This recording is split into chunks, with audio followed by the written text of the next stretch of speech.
Live and in person. Good morning, everybody. And how are you today, Talman? Did you have a good workout with the kids? I did. I had a good kid workout. I have 2 kids that have stubbed their toes. One On of what? them, well, they are running barefoot, to be fair. Oh, well, Jesus, you didn't tell me you were torturing your kids. Well, interestingly, I actually didn't even ask any of the kids to run barefoot. I was expecting them all to run in shoes. However, both of my kids, it's the end of the summer, and both of them just outgrew their what would be their running sneakers. So I actually need to get them both new running shoes, and so they were running barefoot, and they were just into it. So I was like, great, because I'm running barefoot anyway. And then 3 other kids have joined, and one of them stubbed his toe pretty good today while he was running. The other one stubbed his toe on a root while he was pushing his little sister on a swing and completely destroyed his toe.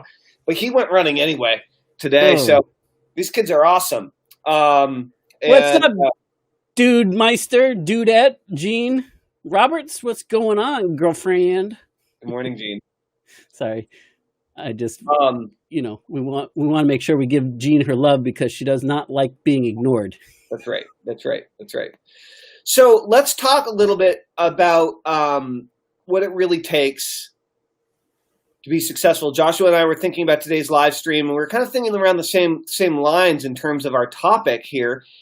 And you have this idea of the linear learning lie. Tell us a little bit about that, Joshua.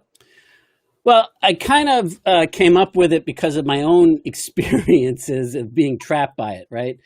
And here's what the linear learning lie means to me, and what it sounds like when it's got you by the short hairs, so to speak. I first have to learn everything about everything before I can then go out and do. So it's like I've got to learn it because I don't know anything, and I've got to make all this stuff make sense to me.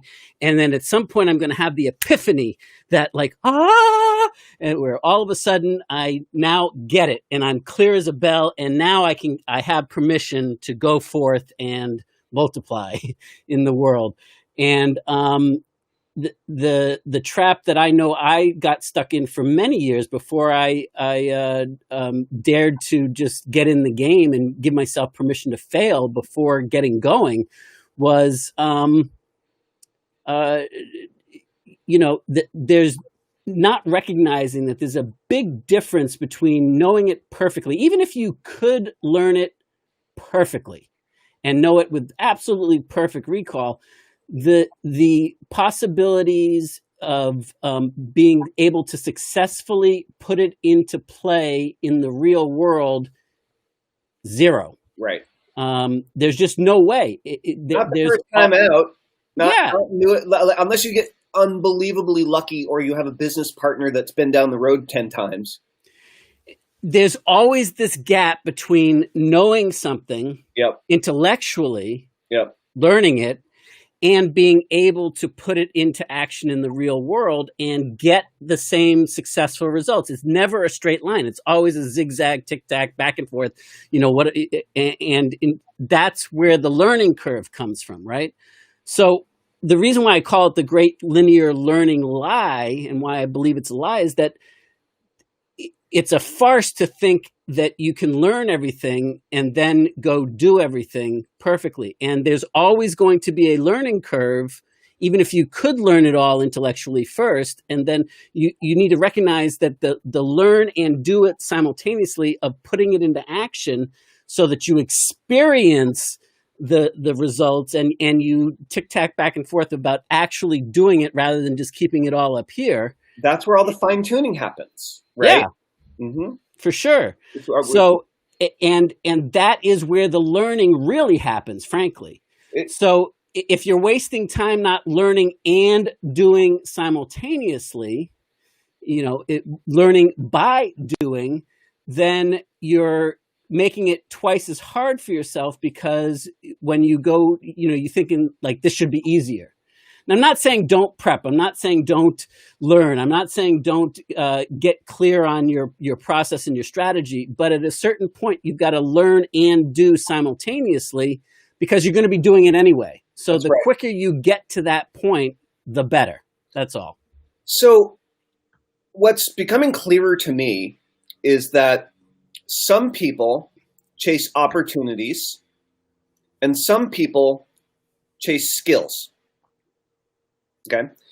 And in both cases, if you're an entrepreneur, you're still building a business. You're still chasing the money. Okay. If you're an entrepreneur, the game we're in, at the end of the day, as an entrepreneur, we measure our success in cash. That's how entrepreneurs measure their success.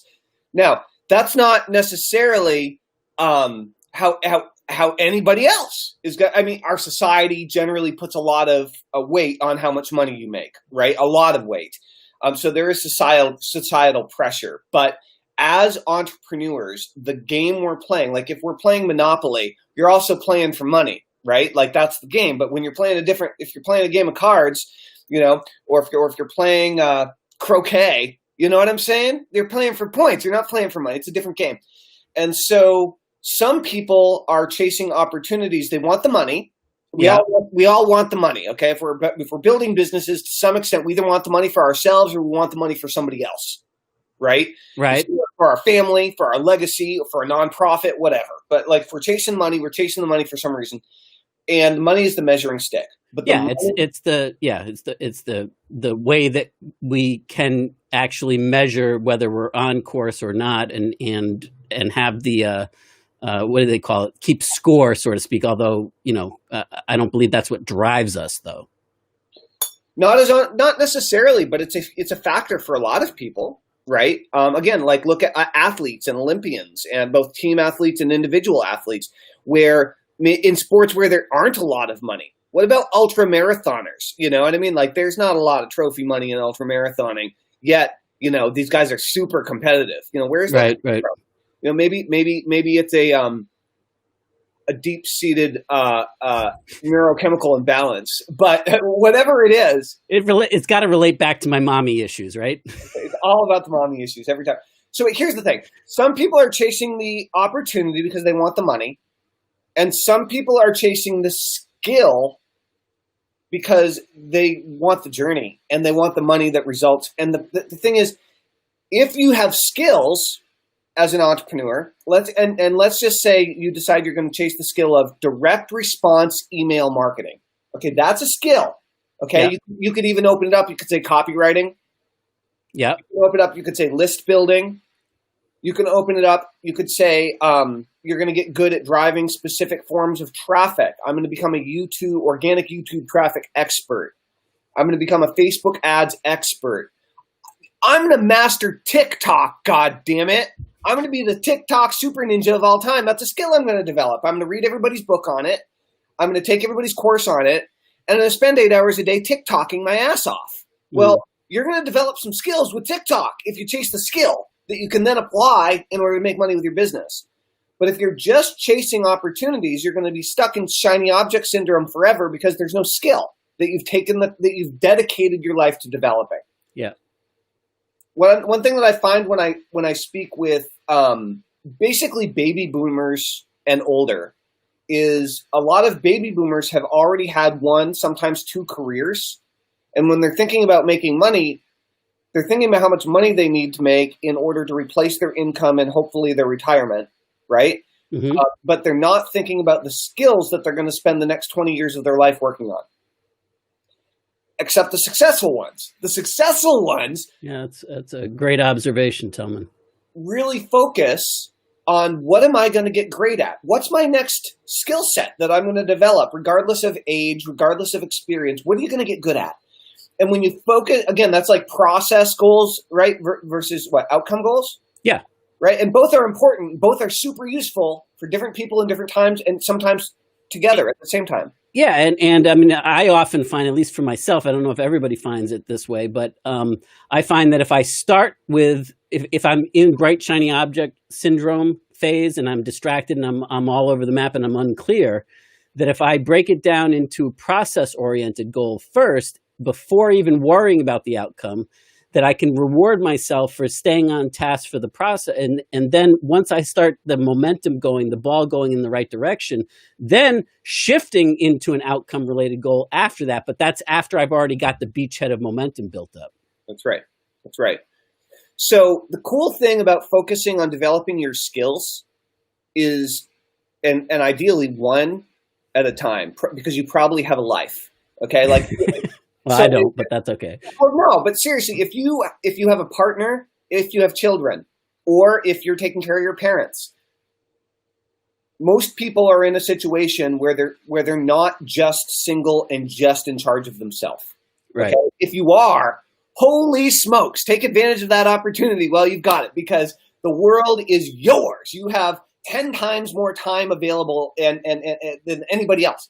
In the meantime, for if you're dealing with, you have to deal with yourself, you have to deal with your family, and in some capacity, you're responsible for some other people. Like, you have a lot less time, and you're going to really need to develop one skill at a time. And what you'll find is that you might end up being the business owner, and you might end up working for someone else now or at some point in the future.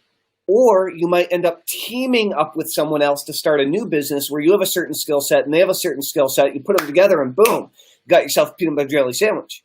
All right. Yeah, and I mean, and this is purely my opinion and point of view, but the world according to Josh, right, is that, no matter which of those three routes that you end up going down, if you want to have success over it and you're chasing the skills and you're working to a mastery point or a competency point of skill mastery or unconscious competency of skill mastery, then you have to have an element, no matter which of the three that you do, of entrepreneurship. So like even if you're working for somebody else in a job type environment where you take ownership of a particular idea or concept or department or whatever, and you improve it and you tweak it and you adapt that skill set to it. That's right. That's right. So there are some so here's the thing, though.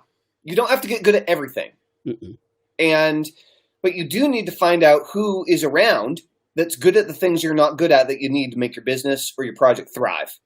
And so, for example, am I the best at writing sales letters in the world? I'm not. I'm not the best, but I know a crap load of people that are better than me that I can team up with or I can just hire. And if I really need to write a sales letter myself, not only could I, but I could buy a system, a process, or a course from someone else, use that as a template, take the skills that I have and make a sales letter in a pinch, no problem, right? Yep. But I don't just freestyle on sales letters. I follow templates. And so when it comes to traffic, right, traffic is something every internet business needs. And it's an area where I feel I'm weak overall, personally. I'm really good with creative copy. I'm really good with headlines. I'm a good presenter. I can sell from stage. I can sell on webinars. Like, I can create content. I can do lots of live streaming. I've got lots of things under my belt where I'm great. May I offer you some feedback on that, Tillman? Sure. I would request that you reframe that you're not good at traffic to a degree, because there are certain types of traffic that you are freaking awesome at and that are still traffic. And, like speaking from stage is a form of traffic and you're really good at that. Partnering with the right people is a form of traffic, depending on how you're leveraging it. And you're really good at that too. And connecting other people to other people where it may or may not have any benefit to you, you're really brilliant at, and that always comes back in the way of traffic. Where you might want to improve, if you so choose, or find complement areas, is in paid media, in a controllable traffic stream. But I mean, like your organic stuff with your live streaming in 99 days, I mean, that's brilliant, and that's a form of traffic generation. It is. And so I'm thinking about the areas where I'm not good, right? Or areas that I want to develop in the future. Yeah. Right? And so one thing that I'm intending to develop on the traffic side in the future is, because I've done this in the past, is I'm going to really do some interesting things with fictional marketing and co-registration. Right. Because I just find that, I mean, I've crushed it with using a variant of co-registration in the past in order to create just streams and streams and streams of subscribers. And Sure. so as you are thinking about yourself and in a specific area of business or marketing that you not only want to get good at, but you really need to get good at in order to take your business to the next level, what might that area be? I encourage you to think about that question. Joshua, who are some of the entrepreneurs that you admire most, whether they're internet entrepreneurs or not? Who are some of your like iconic entrepreneurs that you really, you're like, wow, they've got some magic? Well, the first person that comes to mind is Gary Halbert. You know, that's really the person that blew my mind wide open with possibilities at the time that, you know, like when we talk about when the student is ready, the teacher will appear. Well, I got turned on to his style of work and copywriting, knowing that it was him. I saw an ad in the New York Times in Boston. I picked up a complimentary free offer of the New York Times on campus at Northeastern, and in it there was this article. I thought, an article saying, young millionaire swears under oath that he can show any New York City area resident how to make money, how to get rich in real estate in 1 year or less. And I read the whole article and I was like, damn it. Oh, you just froze right after you said, I read the whole article and I was like, damn it. And then you completely froze up and you're still frozen. I don't know if is my audio still on? I can hear you now. All right. It's this damn camera. I thought I had it fixed, but alas and alack. Yeah. All right. Give me just 1 second. I hopefully still have the audio and, you still got your audio. Okay, cool. Bum, bum, bum, bum, bum, bum, bum. This is really exciting. Yeah, tell me about it. It's like watching paint dry. That's right. That's right. But anyway, why don't you go full screen and I can just be there on audio until I get my camera back, and unless you can't keep me in there on audio. Yeah, that works great. All right, so, cool. Do you want me to talk right now, or do you want to talk? Where are we at? I was just going to finish that out, but it turned out like, so I answered that ad and went to the workshop. Didn't know that it was an ad, by the way. I thought it was an article. I was just blown away by, you know, what I had seen there. It was like, holy crap, this is, you know, like this is amazing. And turns out I went to work for the company that I went to see the seminar for. And because I couldn't afford to buy their really high priced items, they had this computer system and a boot camp training system, and the two of them together were like $15,000 to invest in, and I didn't have the money. I was a college student, and so I said, "Well, how can I get this for free?" And I sold myself on becoming an employee and going there. And when I did, I discovered that what that ad was based on was Gary Halbert, and that's how I got introduced to Gary Halbert. So there are two really cool things that happened there. One of them is the introduction to Gary Halbert, who, by the way, guys, if you don't know, rest in peace, Gary Halbert, one of the greatest copywriters to ever live, right? Not only copywriters, but true entrepreneur. Because what he would do in the way that he thought about it, he wasn't just a contract copywriter. He would like think about how to design the product, write the sales letter, and then build the product that would fulfill on what he wrote in the sales letter. So That's right. It's really a unique skill set. But here's the second thing that I'm hearing is that, and this is just good advice to take to the bank for yourself, for your family, for your children, for your grandchildren, whatever, is when it comes to jobs, often the ones that you really need aren't going to be in the paper. And when you are looking at a job as a way of building a skill set for your future, again, to bring the conversation back to opportunities versus skills. Well, there's an opportunity to take a job if somebody's placing the ad in the paper.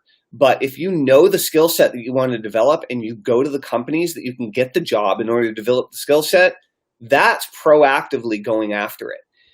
And there are more jobs that are available that aren't in the paper than the ones that are in the paper or online. Obviously, I'm dating myself a little bit, the paper.